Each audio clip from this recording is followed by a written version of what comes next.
गुजरात शहर में एक लड़का रहता था जिसका नाम उत्कर्ष था, जो 35 साल का था। उसने सोचा कि मैं अपने परिवार के साथ पिकनिक के लिए देहरादून जाऊं, जहां उसने 6 से 7 दिन अपने परिवार के साथ बिताए। जब वह अपने घर गुजरात आने लगा, तो उसका पूरा परिवार गाड़ी में बैठ चुका था और वह भी रास्ते में आते आते रात के 2 बज चुके थे और वह देहरादून के पहाड़ों को पार कर रहा था। तब सड़क एकदम सुनसान पड़ी थी और पूरी सड़क पर सन्नाटा छाया हुआ था। अचानक उत्कर्ष की गाड़ी के आगे एक औरत दिखाई दी, जिसके काले घने लंबे बाल और सफेद रंग की साड़ी पहनी हुई थी, और वह दूर से ही हाथ हिलाकर गाड़ी को रुकने का इशारा कर रही थी।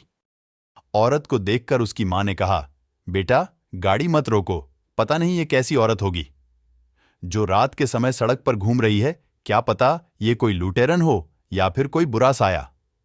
तब तक गाड़ी उस औरत के पास में पहुंच गई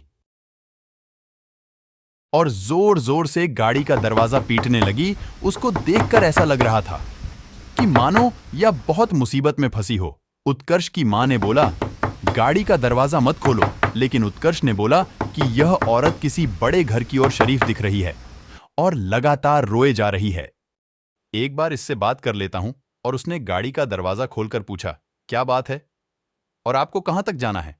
आप क्यों रो रही हो? तब औरत ने बोला कि मेरी गाड़ी खाई के नीचे गिर गई है और उसमें पीछे वाली सीट पर मेरी छोटी बेटी फंस गई है।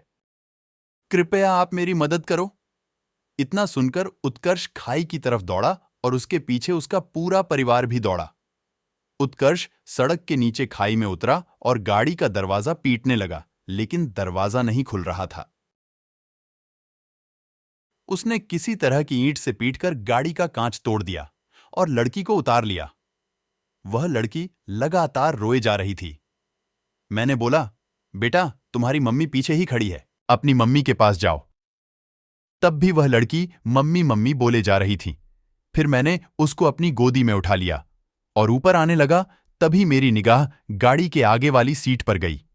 शीशे के अंदर कुछ धुंधला धुंधला सा दिख रहा था। मैंने वह भी कांच तोड़ा तो देखा आगे वाली सीट पर एक औरत बैठी हुई थी, जिसका माथा फूट गया था। खून बहुत सारा निकल रहा था और वह मर चुकी थी। तब मैंने पीछे मुड़कर देखा कि वह औरत वहीं है। तब तो मेरे होश उड़ गए और तभी मेरा परिवार इकट्ठा होकर मेरे पास आ गया। यह भयानक दृश्य सबने देखा। जो औरत मर चुकी थी, उसी ने हमसे मदद लेकर अपनी बच्ची को बचाया। रात में हमें उसके बाद वहां कोई नहीं दिखा। हमने आवाज भी लगाई तो भी वह औरत दोबारा नहीं आई और हम बच्ची को लेकर अपने घर आ गए। अभी तक वह लड़की हम लोगों के साथ हमारे घर में रहती है। उसकी मां ना तो हमें कहीं दिखाई दी और ना ही कभी परेशान किया।